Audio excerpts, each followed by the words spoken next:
Good morning students. In fact very cool morning today है ना. और इतना ठंडा ठंडा कूल कूल आज फील हो रहा है. हेक्टिक ठंडी है भाई आज तो. और उस ठंडे ठंडे मौसम में मॉर्निंग सेशन में कुछ गर्मा गर्म पकोड़े बना के खाने की इच्छा करती है. और हम तो भूखे आपको पढ़ाने के लिए बैठ गए बिना पकोड़े खाए. तो आप लोग पकोड़े बना के भेज देना. हम लोग खा लेंगे नहीं अभी.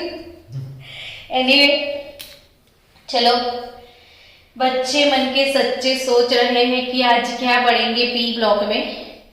बस चैप्टर के टॉपिक वाइज हम कंटिन्यू करेंगे.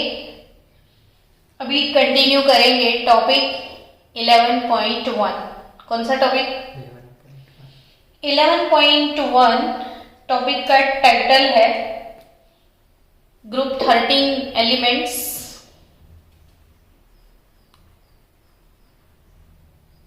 The boron family. टाइटल क्या है? The boron family. ग्रुप 13 हम 3 दिन से लगातार लिखते ही जा रहे हैं. आ गए ना अब तो. पोएम पता है ना. बाल गए इंडियन तेल से वापिस नहीं आएंगे. फिर से एक बार बोल दो. Boron, aluminium, gallium, indium, thallium, निहोनियम.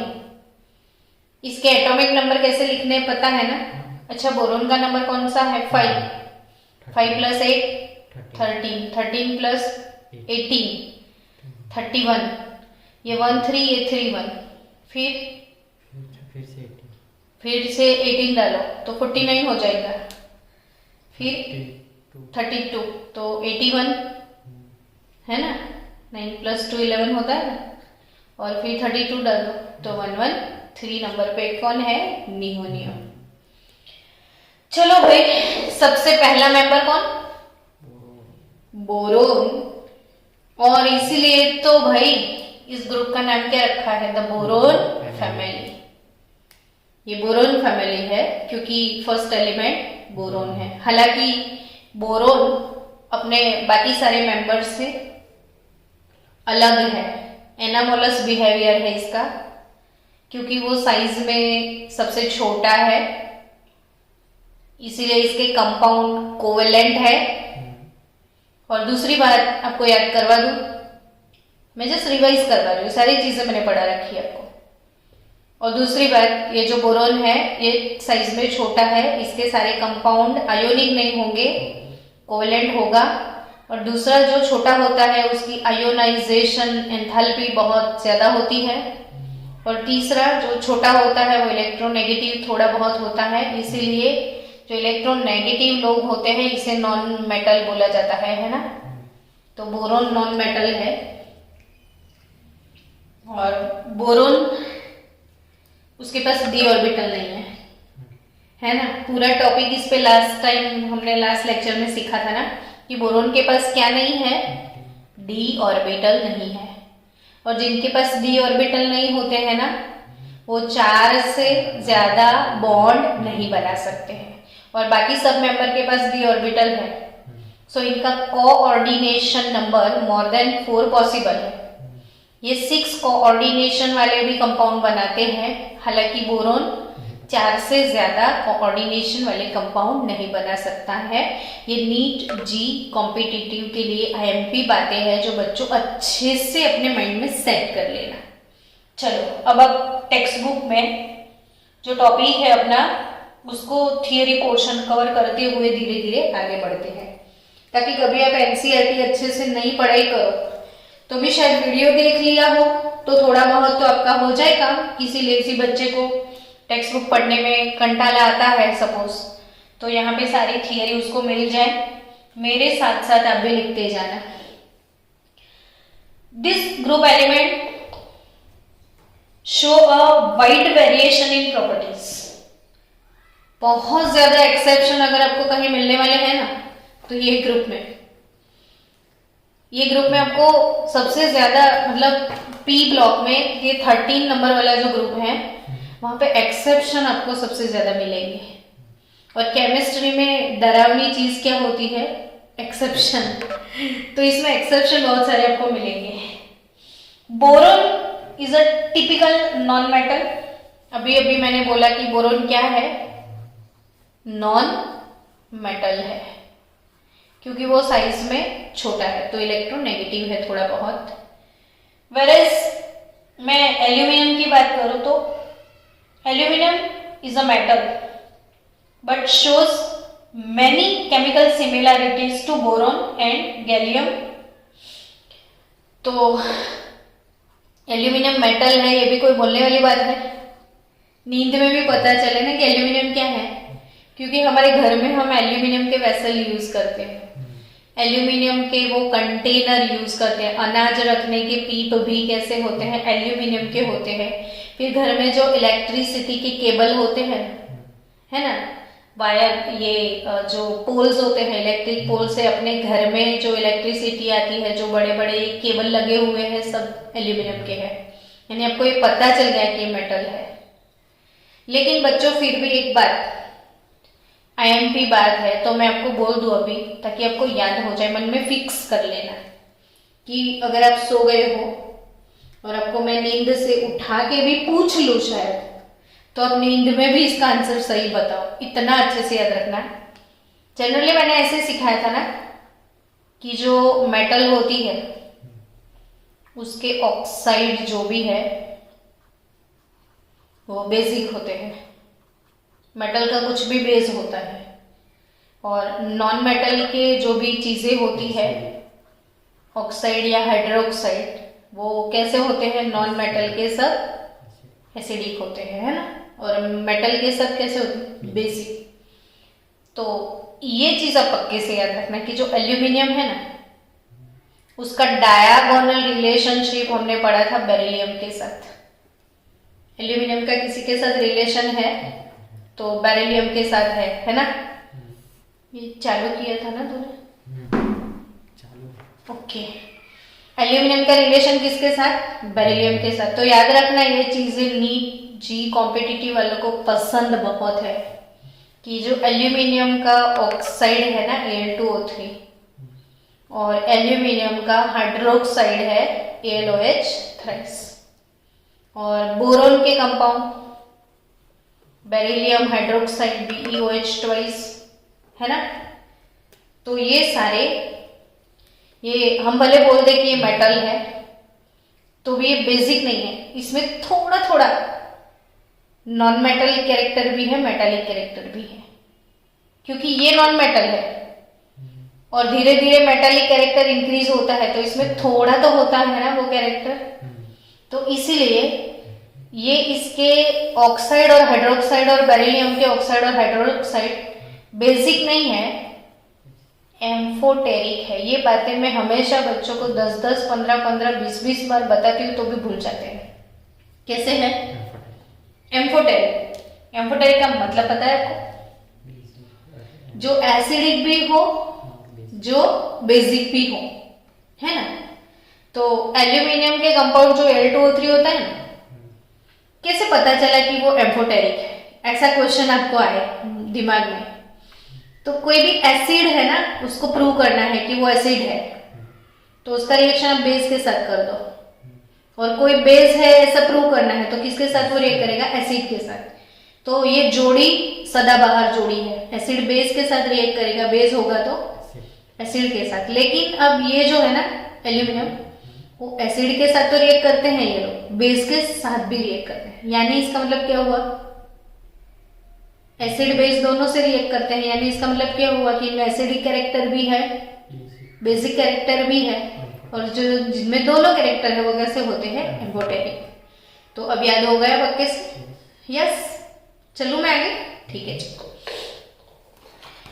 Gallium, indium, thallium and nihonium are almost exclusively metallic in character. कोई भी ग्रुप में हम कैसे जाएंगे? टॉप टू बॉटम जाएंगे, तो साइज में क्या फर्क पड़ेगा वो बता? इंक्रीज होता है। बहुत बार मैंने ये चीज़ें बोली है, तो भी मैं आज बोलूँगी, क्योंकि मेरे बच्चों को मेरे बोलने से ही अच्छा याद हो जाए, तो उनको पढ़ने की ज़रूरत ना पड़े, है ना। तो बच्चों, आपके लिए हम मेहनत कर रहे हैं, गला खींच खींच के पढ़ा रहे हैं। एक बार को 10-10, एक बात को हम कितनी बार बोल बोल के पढ़ा रहे हैं, 10-10 बार। तो पकोड़े तो बनते हैं ना भाई, तो आप लोग मुझे पकोड़े खिलाओगे पक्का। चलो, मैंने अभी अभी ये बोल दिया कि टॉप टू बॉटम जाओगे तो साइज इंक्रीज होगा। ये वाले ग्रुप में एक्सेप्शन है, एक याद रखना, ये पक्के से याद रखना, है ना, पक्के से याद रखना। जब आप चैप्टर 3 पढ़ रहे थे तब एमसीक्यू इसके बहुत सारे आए थे, तब मैंने बोला था कि हम आगे पढ़ेंगे, तो आज वो डाउट्स क्लियर हो जाएंगे आपके। और इसको पूरी डिटेल में अभी हम शाम को भी डिस्कस करने वाले हैं। बच्चों याद रखना, भूलना मत, याद रखना, बोरोन से बड़ा एल्यूमिनियम, ठीक है। फिर एल्यूमिनियम से गैलियम बड़ा होना चाहिए ना साइज में, तो गैलियम छोटा है। एक एक्सेप्शन इधर है, 13 ग्रुप में है और कहीं नहीं है। हाँ, सिर्फ कौन से ग्रुप में ये एक्सेप्शन है, 13। क्या याद रखोगे, बोरोन से एल्यूमिनियम का साइज बड़ा होता है ना, और एल्यूमिनियम से गैलियम का बड़ा होना चाहिए, लेकिन गैलियम एल्यूमिनियम से छोटा है। तो ऑब्वियसली क्यों, तो वो नेक्स्ट लेक्चर में, ठीक है। अभी मैं टॉपिक डिस्कस कर रही हूँ 11.1, पर ये याद रखना है आपको, एल्यूमिनियम से गैलियम छोटा है, फिर कोई छोटा बड़ा नहीं है, फिर तो सेम ट्रेंड जा रहा है। तो मैंने गैलियम से ही दिखाया है ताकि वो एक्सेप्शन अभी ना रहे। तो गैलियम से टॉप टू बॉटम जाओगे, अब क्या इंक्रीज होगा, साइज। जो बड़े साइज वाला होता है ना, बड़े साइज वाला बड़ा, वो इलेक्ट्रॉन लूज करेगा कि गेन, इलेक्ट्रोपॉजिटिव होगा। वेरी नाइस आंसर, बड़ा वाला इलेक्ट्रो पॉजिटिव। फिर से बोल दे एक बार, सबको याद हो जाए। बड़ा वाला कैसा, इलेक्ट्रोपॉजिटिव, इलेक्ट्रोपॉजिटिव, और छोटा वाला इलेक्ट्रोनेगेटिव। यस, तो आप टॉप टू बॉटम जाओगे तो इलेक्ट्रोपॉजिटिविटी इंक्रीज। इलेक्ट्रोपॉजिटिविटी का दूसरा नाम है मेटालिक प्रॉपर्टी। इलेक्ट्रोपॉजिटिविटी का दूसरा नाम है मेटालिक प्रॉपर्टी, समझ गए।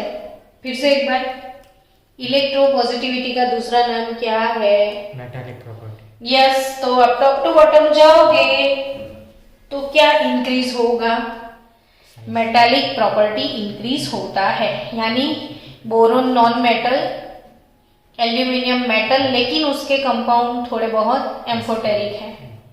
फिर गैली इंडी थैली, जैसे नीचे जाओगे तो metallic property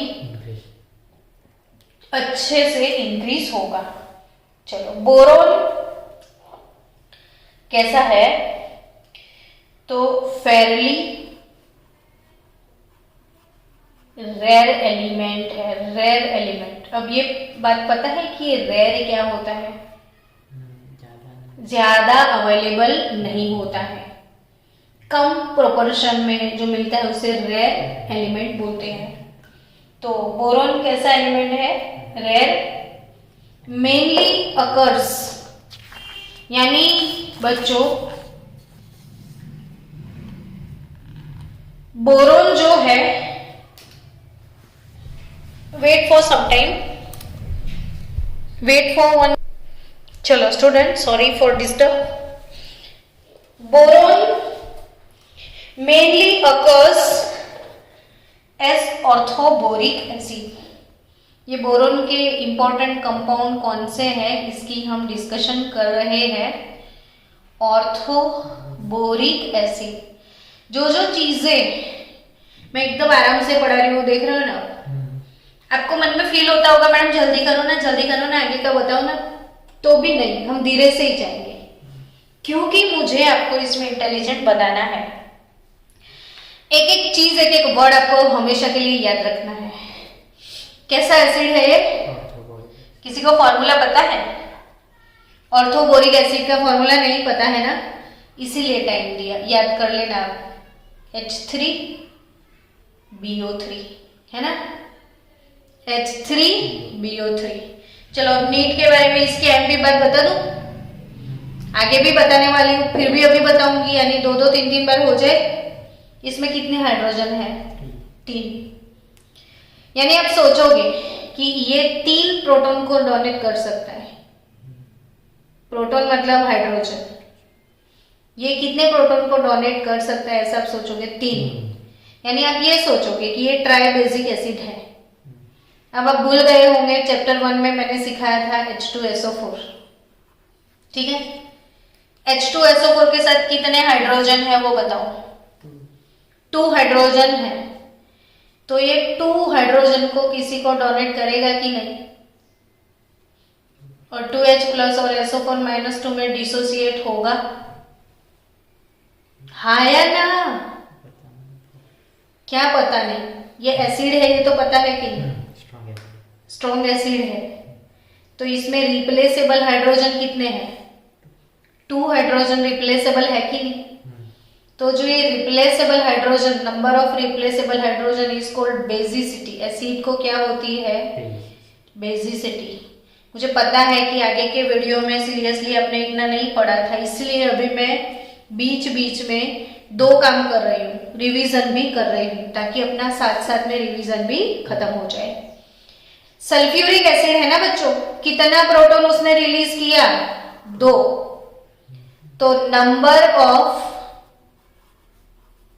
replaceable H+ ion, इसे हम बोलते हैं बेसिसिटी। समझ में आया? अब H2SO4 के पास कितने रिप्लेसेबल हाइड्रोजन होते हैं? 2। तो इसकी बेसिसिटी 2 है, यानी इसको हम बोल सकते हैं डाइबेजिक एसिड। क्या बोलोगे आप इसको? तो सल्फ्यूरिक एसिड कैसा एसिड है? डाइबेजिक एसिड है, ठीक है। तो आप HCl और HNO3 के बारे में क्या बोलोगे?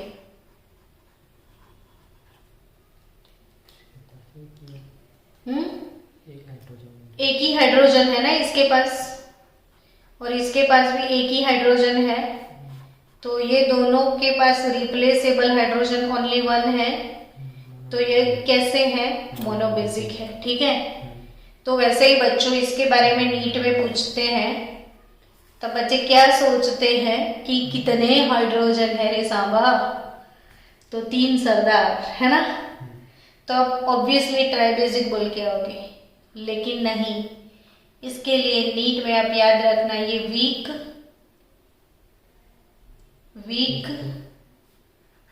मोनो बेसिक एसिड है। क्या याद रखोगे?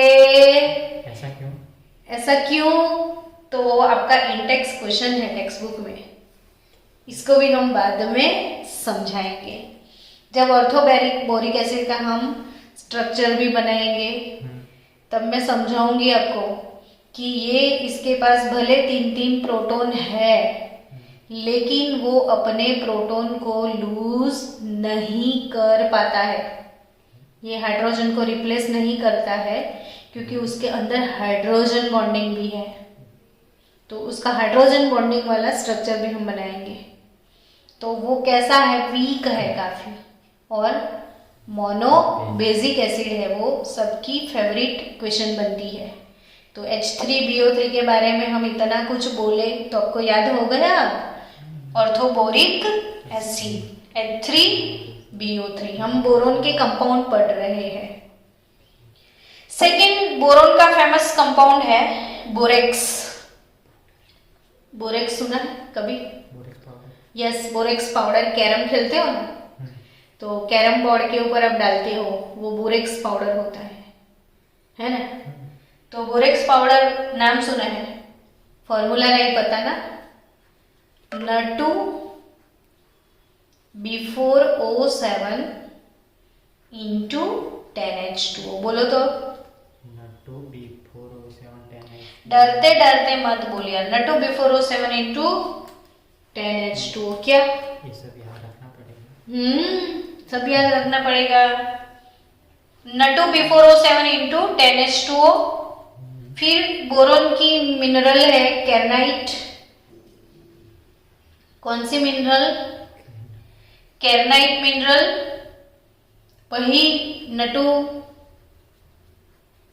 बिफोर O7 ही है, लेकिन पानी इसने ज्यादा पी लिया है।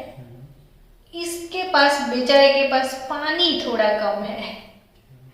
4 बॉटल बोर्ड का काम इसका रोज का। तो जो केरनाइट है उस पे केयर क्या गुजरी कि भाई ये 10 है, ये 4 वाला है सिर्फ। इन इंडिया बोरेक्स कहाँ मिलता है? इन इंडिया, इंडिया में बोरेक्स मिलता है कभी सुना है? तो पुगा वैली में। कहाँ? पुगा वैली। नाम सुन के तो ऐसा लगे कि यार मैडम क्या बोल दिया आपने, है ना? पुगा वैली ऐसा कैसा है? तो वो भाई अपने कश्मीर में है, लद्दाख में है पुगा वैली। कहाँ पे है? लद्दाख में है पुगा वैली। और पुगा वैली में ये बोरेक्स अवेलेबल है। और इडली सांभर सुना है? सांभर सुना है? क्या है इडली सांभर? स्कूल में देते थे खाने। स्कूल में देते थे खाने को। कौन सी स्कूल में खाने को देते थे? जलाराम में इडली सांभर देते थे। अरे भाई सांभर लेक है ये, और सांभर लेक खाने को नहीं मिलता है। वो कहाँ पे है पता है? वो जलाराम में नहीं है, वो राजस्थान में है। तो सांभर लेक में, राजस्थान जो है ना सांभर लेक, उसमें से बोरेक्स मिलता है। और the abundance of boron in earth crust, abundance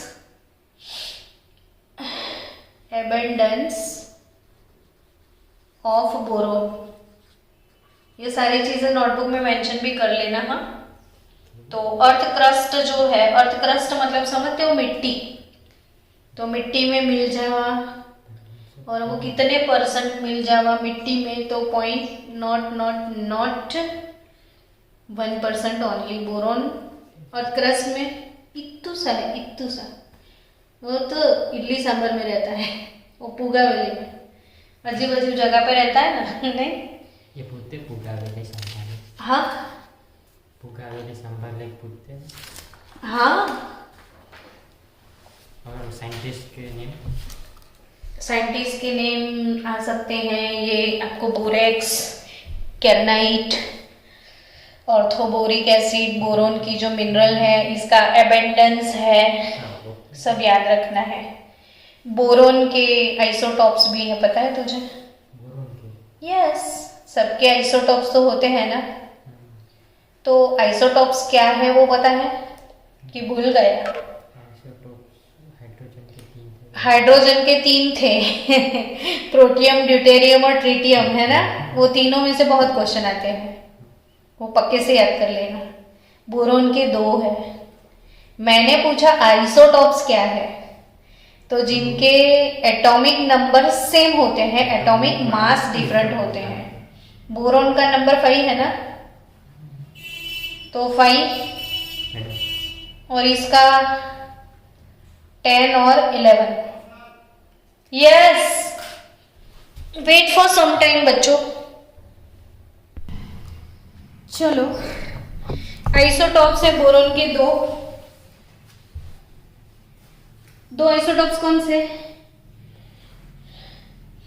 10 boron और 11 बोरोन। अब इसका प्रोपोर्शन भी आपको याद रखना है। 10 बोरोन 19% होता है और 11 बोरोन 18%। जो नेचुरली अवेलेबल बोरोन है ना, उसमें उसके 2 आइसोटॉप्स होते हैं। इसमें ज्यादातर प्रोपोर्शन में कौन सा बोरोन अवेलेबल होता है? 11 वाला। ये सिर्फ कितना % होता है? और ये वाला 81%। ओके, तो बोरोन की सारी बातें खत्म। नाउ किसकी बातें शुरू की जाए? एल्यूमिनियम की। तो एल्यूमिनियम, इसके बारे में आप बोल सकते हो मोस्ट अबंडेंट। क्या बोल सकते हो? मोस्ट एबंडेंट मेटल है ये, और अर्थ क्रस्ट में ये 3rd मोस्ट एबंडेंट है। अर्थ क्रस्ट में as a metal, as a metal ये 3rd मोस्ट एबंडेंट होता है। तो ऑब्वियसली फिर से मन में लड्डू फूटा होगा कि फर्स्ट मोस्ट कौन सा मैडम? तो अर्थ क्रस्ट में तो मिट्टी होती है ना, माटी समझते हो, यानी क्ले होता है। या इसका फॉर्मूला पता है? SiO2। तो अब तो ऐसे ही समझ गए कि पूरी मिट्टी जो है किससे बनी है? सिलिकॉन से और ऑक्सीजन से। अब सिलिकॉन 1 और ऑक्सीजन 2, तो फर्स्ट मोस्ट अबेंडेंट ऑक्सीजन हुआ कि नहीं? मिट्टी से सबसे ज्यादा ऑक्सीजन मिलेगा कि नहीं? और आई थिंक सेकेंड मोस्ट भी समझ गए आप, सिलिकॉन। और third most, yes, oxygen silicon के बाद मिट्टी में क्या होता है पता है? एल्यूमिनियम ज्यादा होता है। तो मिट्टी में ऑक्सीजन जो है first most abundant which is 45.5%, ये आपको याद रखना है। हाँ, 45.5% ऑक्सीजन होगा। इसलिए तो मैं बातें करते करते पढ़ रही हूँ, ताकि वो अब बातें सुनो, बोर तो ना हो जाओ, साथ साथ सो भी ना जाओ और याद भी रह जाए। सिलिकॉन 27, ऑक्सीजन 45.5, ये 27.7, ये 45.5 है। देखो मैचिंग भी है थोड़ा बहुत। और एल्यूमिनियम अ से स्टार्ट होता है तो 8.3, एल्यूमिनियम 8.3, सिलिकॉन 27.7 और ऑक्सीजन 45.5% होता है। तो फिर ऑक्सीजन, चलो एल्यूमिनियम की हम बात कर रहे थे ना, तो एल्यूमिनियम की मिनरल कौन सी होगी? जैसे हमने बोरोन में पढ़ा, ऑर्थोबोरिक एसिड और बोरेक्स और कैरनाइट, 3 थी ना बोरोन में, है ना? ऑर्थोबोरिक एसिड H3BO3, फिर बोरेक्स Na2B4O7 into 10H2O, और फिर कैरनाइट Na2B47 into 4H2O। अब बोरोन के 2 आइसोटॉप भी है, इसका प्रोपोर्शन भी जानिए। एल्यूमिनियम मोस्ट अबेंडेंट में आता है, थर्ड मोस्ट अबेंडेंट है। फर्स्ट सेकंड थर्ड मोस्ट कौन से है? और एल्यूमिनियम की मिनरल कौन सी है? तो एल्यूमिनियम का मिनरल होता है Al2O3 into 2H2O, Al2O3 into, and which is known as bauxite। क्या बोलते हैं इसको? बॉक्साइट। सुना है ये वर्ड 10th में, बेयर मेथड अपने पढ़ा है। दूसरा इसका मिनरल है क्रायोलाइट, वो भी सुना है आपने, क्रायोलाइट। कौन सा मिनरल? क्रायोलाइट। और क्रायोलाइट जो है, इसका फॉर्मूला भी याद रखना है आपको कंपलसरी, Na3Al F6, क्योंकि क्रायोलाइट हम 12th में यूज करेंगे एज अ फ्लक्स। मैंने सिखाया था क्रायोलाइट एज अ फ्लक्स, जो मेल्टिंग पॉइंट डाउन करके देता है। तो ये बॉक्साइट जो है ना, इसका मेल्टिंग पॉइंट बहुत ज्यादा होता है, और तभी बॉक्साइट में क्या डाल दिया जाता है? क्रायोलाइट, ताकि इसका मेल्टिंग पॉइंट डाउन हो जाता है। एज अ फ्लक्स ये यूज होता है Na3Al F6। तो क्रायोलाइट भी आपको याद रखना है। तो these are important mineral for aluminum, and in India it is found as mica। Mica क्या बोलते हैं इंडिया में? ये जो मिनरल है एल्यूमिनियम की मोस्ट अबेंडेंट मिनरल कौन है? माइका। अजीब लगा ना? माइके वैसे इंडिया में ही होते हैं, फॉरेन में माइके कोई नहीं जाता इंडिया में सब लोग माइके जाते हैं। और माइका यानी हमने कभी गुजराती में आपने सुना हो तो जिसे हम अबरक बोलते हैं। माइका यानी क्या? अबरक सुना है? अबरक भस्म ऐसा सुना होगा। तो अबरक जो है वो है माइका। और अबरक मेनली इंडिया में कहाँ पे होता है? तो MP, मध्य प्रदेश में है, कर्नाटका में माइका बहुत ज्यादा है, और उड़ीसा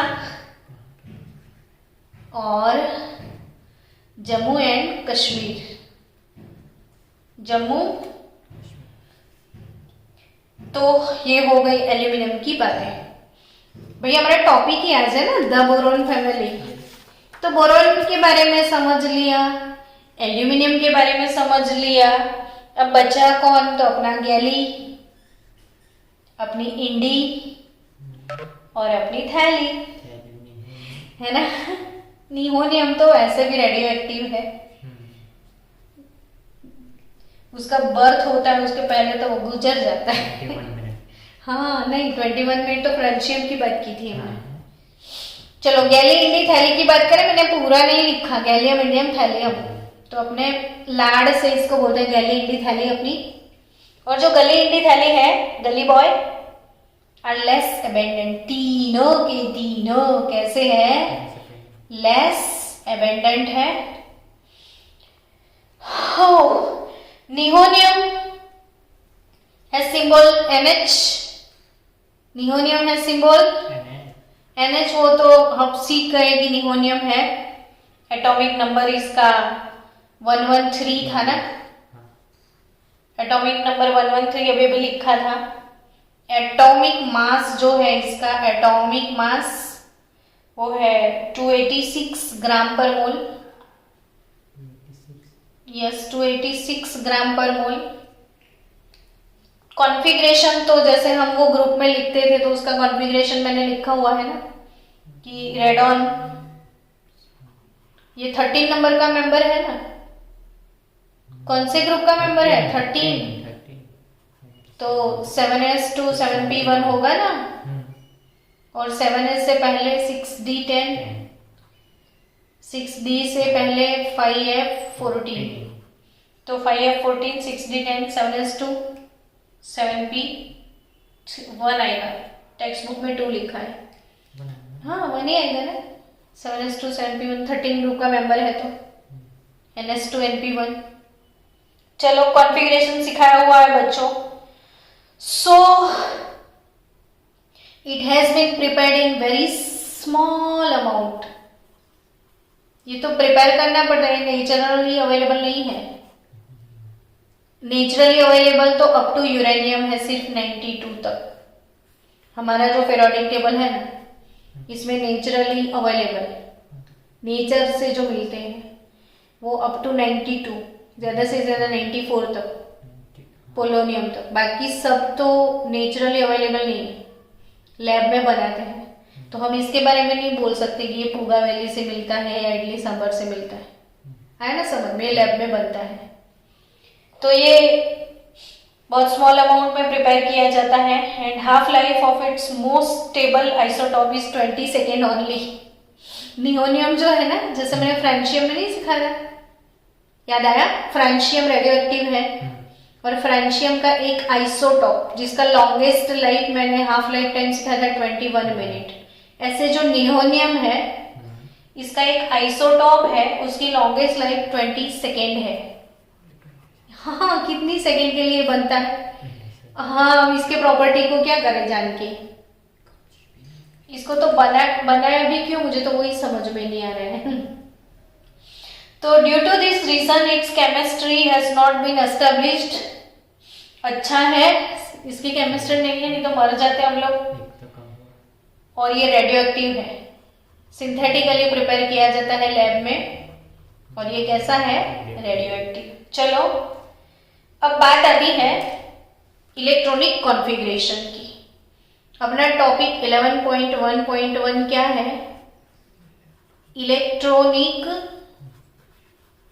कॉन्फ़िगरेशन। एक बार फिर से याद करवा दो सबके इलेक्ट्रॉनिक कॉन्फ़िगरेशन, बाल गए इंडियन तेल से वापिस नहीं आएंगे।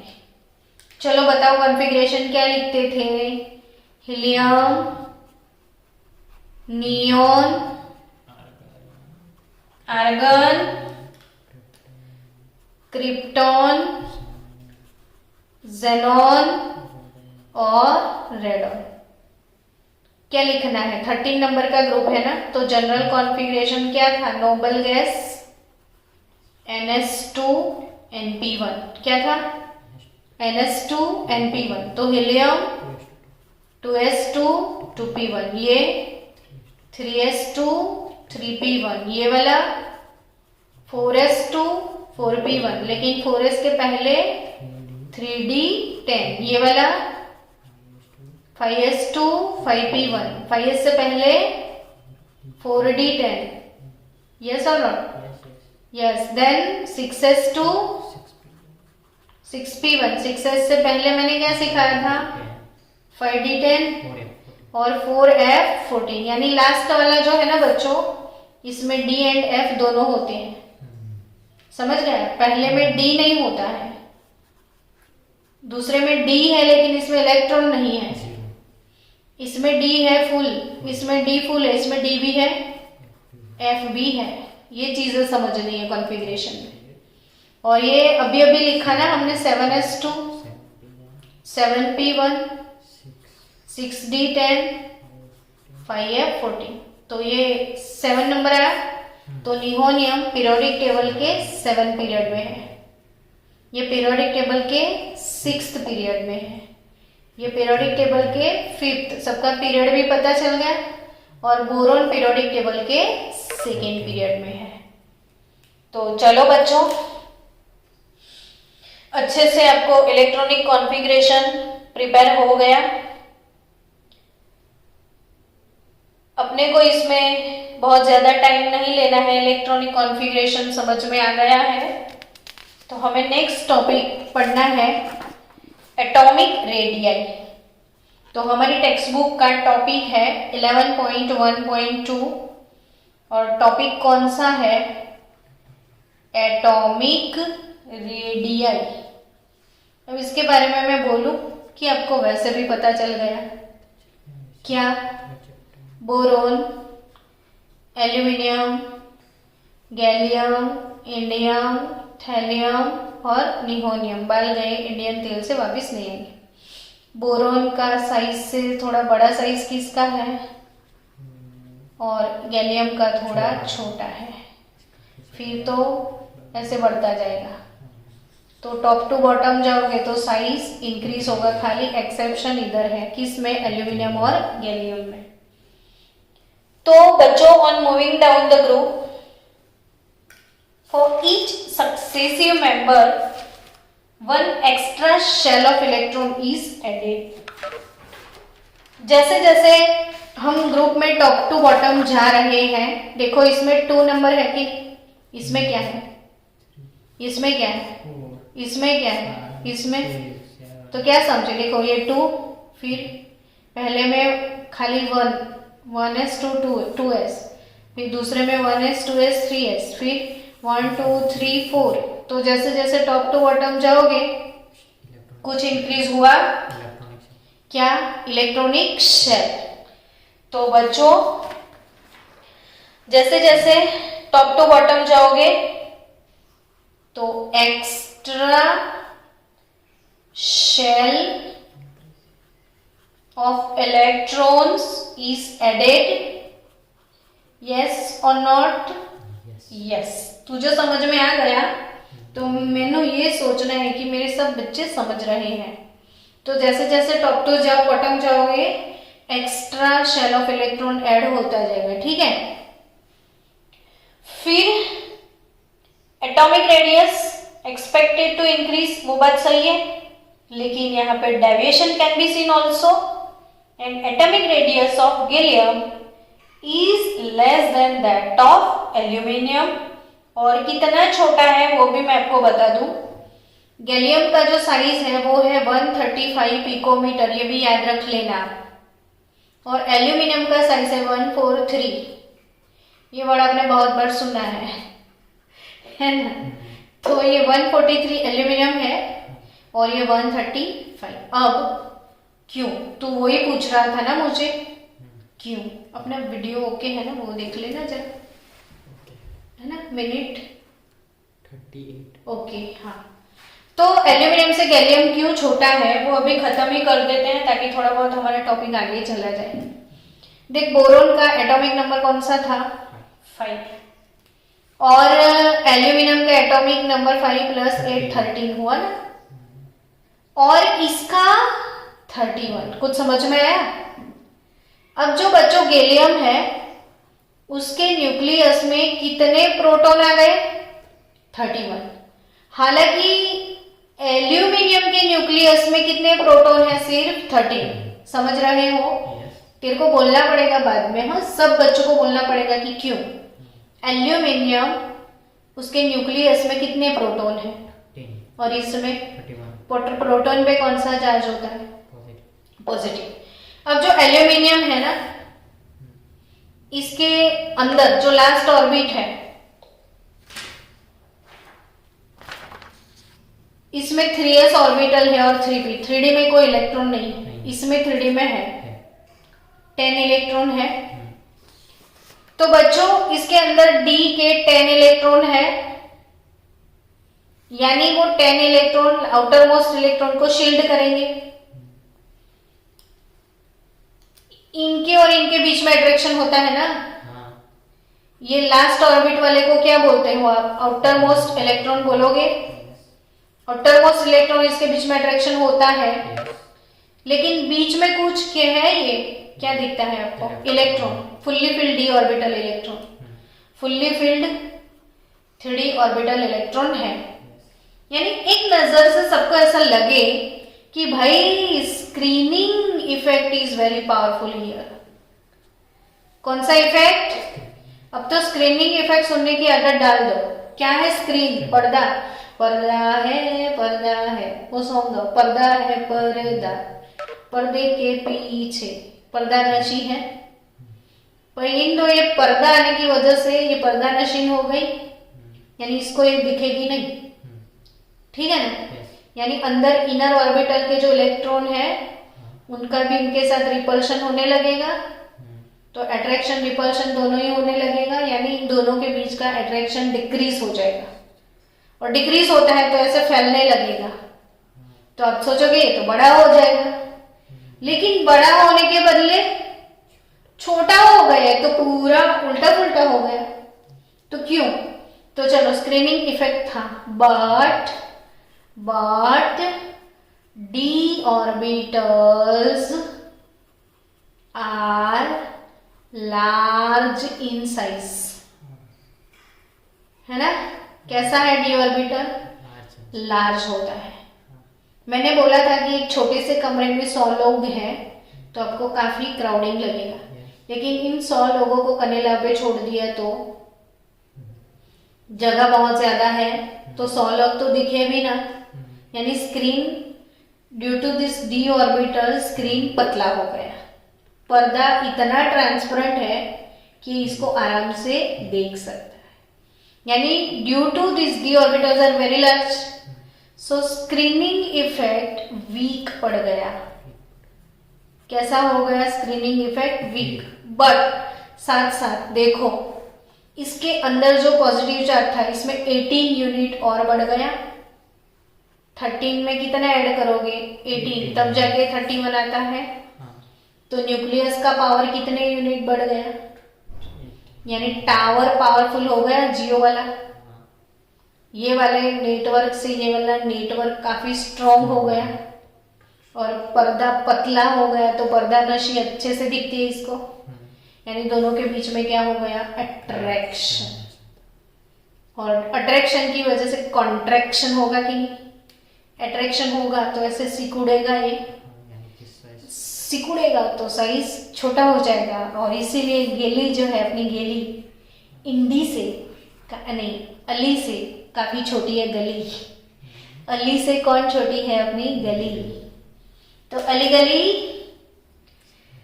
है ना, अली से कौन छोटी है? गली। तो एल्यूमिनियम से गलियम अपना छोटा छोटा है। सब d ऑर्बिटल। यस, सब कमल किसकी वजह से है? d orbital. इसमें स्क्रीनिंग होता था। पर्दा है पर्दा, पर्दे के पीछे पर्दा नशीन है, बट ये पर्दा काफी पतला लगा है। क्यों? तो पर्दा d ऑर्बिटल का है। d ऑर्बिटल तो बहुत लार्ज है, तो ये तो फैला फैला सा है।